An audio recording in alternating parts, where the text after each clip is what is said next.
Reading together. Pat and James always read together in a big blue beanbag chair. Pat opens her favorite book and tries to read it. I read, says Pat, but James helps her with the words that are too hard. They are reading about a girl named Daisy. Daisy sees shadows in the nighttime, and she is afraid. Pat always claps at the end of the story when Daisy gets home safe. Again, says Pat. James smiles and repeats the story.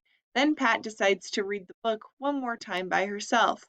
James goes to the bookcase. What should I read now? He decides to read a book about trains on the railroad.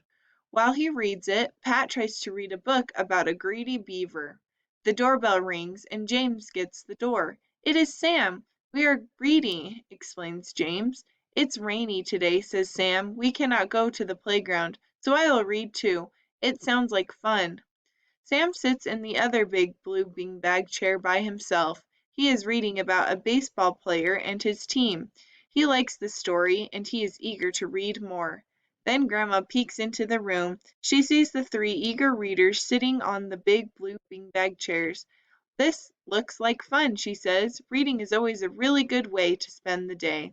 Sam and James and Pat look up from their books and smile. They agree. Do you agree? What do you like to read?